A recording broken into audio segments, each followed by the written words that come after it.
All right, step one complete, the teardown. Here's the first one, nice and shiny, and I have sprayed the penetrating oil down in there. I believe this is, oh no, it's a steel block. Some of them are aluminum blocks. This one's a steel block, so probably didn't have to do that. Anyway, sprayed it down in there anyway. This one, super corroded. What I did there was get the vacuum cleaner hose, and first I used my little scribe tool and scribed all along down the side of there and cleaned it up. Then I got the compressed air with the chop back still going over the hole, and blew in there with the compressed air, which blew stuff everywhere. And luckily I had my intake ports covered. And you know, none of these other guys mentioned about anything going down into their intake, and I noticed that some of these guys' valleys here were just completely trashed, way worse than mine. But none of them mentioned that, you know, that there's a possibility that some of this debris went down the intakes. And for whatever reason why they didn't, maybe they got lucky and didn't have that issue. But I think that's an important thing because, you know, some guys, you know, may be intimidated by that. And you know, so here's my case, and I did everything I could. I pressure washed the motor, and then blew it out with compressed air, and still had debris in there that wound up down the intake port. I mean, it just is what it is, and I did everything I could. Hindsight, my advice for you guys: this intake here has got this foam here, right? Front and back. So my advice to you before you get involved in this is to rip this out. Okay, do whatever you can to rip this out before you take this intake off.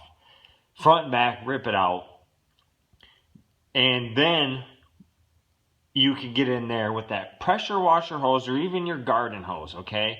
And you can wash that out, and the water will just flow straight through the valley to the back of the engine, and it'll all wash out. And then later on you can use the compressed air after everything's dried, and I would recommend driving it after you washed it, so that all the water burns up out of there and evaporates. And use the compressed air and blow it all out again. And just that's probably the most important thing through this whole process, is just cleanliness of the engine. And I believe that's key. So again, before you remove anything, pull these foam inserts out, front and back, whatever you got to do, tear them out in pieces, it doesn't matter, get them out of there, run the garden hose, spray up and wash that valley out, use the compressed air, blow it all out, and I bet that's probably going to set you off on the right foot. That's going to be the biggest thing. I'm not worried about any of that debris in there, because like I said, I did what I could do. And something like that could have happened if it was taken into, you know, a service shop. You know, the guy could have done the very thing I did, pressure washed it and blew it out. Maybe he would have known about the trick of taking that foam out right there at the bottom and then blasting it out. He probably would have known that. I didn't. Nobody covered it in the videos. So there you have it. Alright, earlier I started working on this about noon, and I wrapped things up about 3:30. Kids get off the bus. We had North Pole night, so now it's I don't know, 8 o'clock or something like that. I'm back out here to get started working on it again. I had the deep creep soaking on these things, and I did some thinking about how I could clean out them intake ports to kind of ease my mind a little bit more. And what I came up with was to get the Mega Vacuum, and it has the Mega Suction, and I got the micro vacuum attachment so I can get down in the port with the hose. And I'm going to fill up each intake port with this. And so at any given time there's going to be one valve open. So I don't want to spray the carb cleaner in that port, because then the carb cleaner is just going to soak right through down to the, you know, down to the cylinder and just eventually over the amount of time seep right past that rings and into the crankcase, which I plan on changing the oil anyway. Anyway, so I want the solution to pool in the intake port so that it'll loosen up any of the dirt or sand that fell down in there. Hopefully some of it will float up to the surface, and then I'm going to use a vacuum cleaner and suck it dry. And I'll do that to each one of the ports, and then when I get to this back one, which is where the cylinder's open, the valve is open, I'll turn the crank a tiny bit and get that to close, and then do that last one.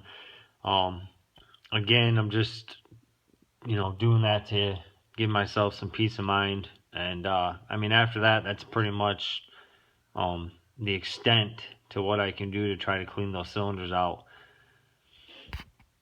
So now I'm going to start removing some of these plastic hoses here. Rubber hoses on plastic fittings, and I don't know, there's a couple of them on here. I know this one has got to come off. So just real quick, what I always like to use some Deep Creep by Seafoam, and this says right here you can, and I use this kind because it sprays upside down.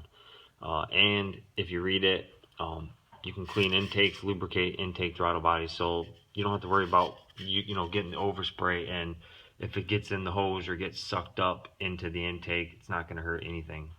It's a lubricant. It says right on the can you can spray it on all parts of lubricating functioning parts.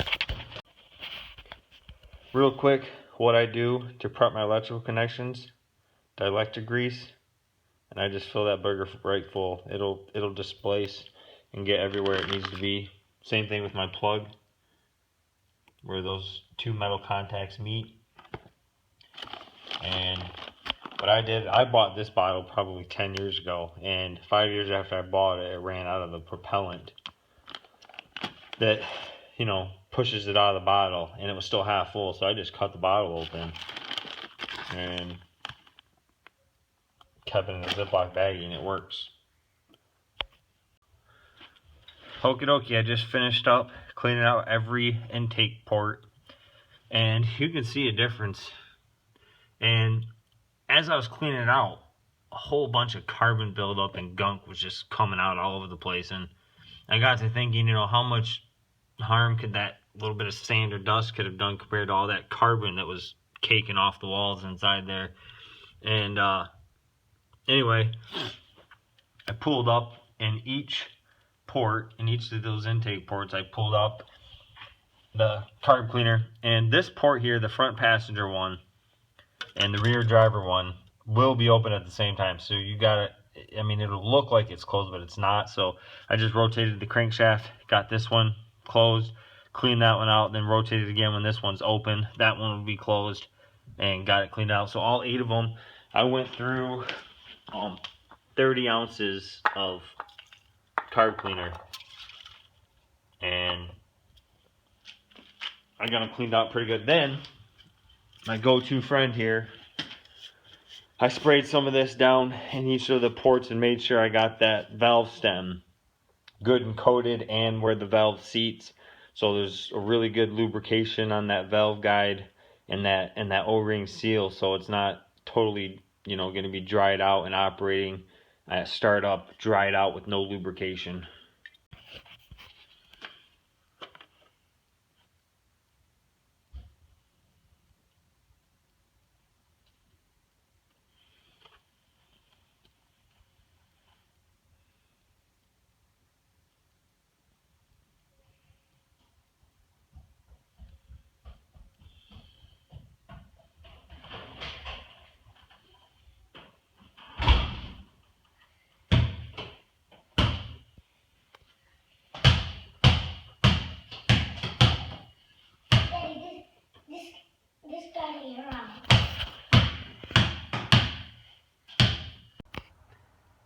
Alright, so I got the intake off, and lucky me, look at all that garbage down there. Apparently somebody was building a nest.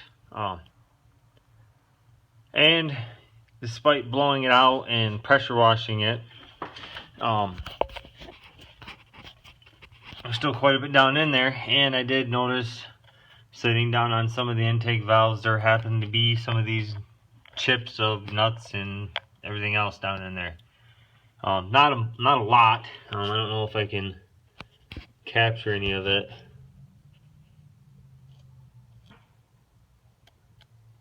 I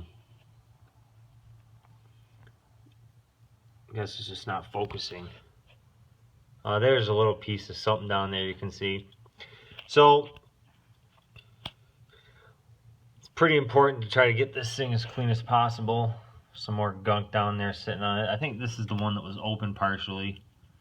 At this point, I mean, I'm not sure what you can do if it's already down in there.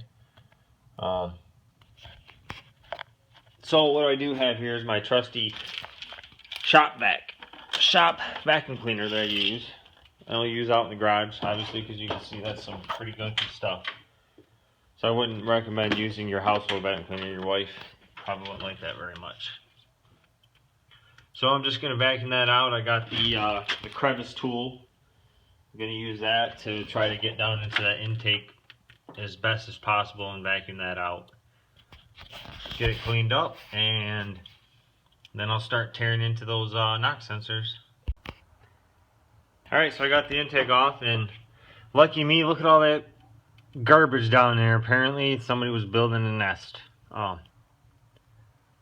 And despite blowing it out and pressure washing it, there's still quite a bit down in there. And I did notice, sitting down on some of the intake valves, there happened to be some of these chips of nuts and everything else down in there. Not a lot. I don't know if I can capture any of it.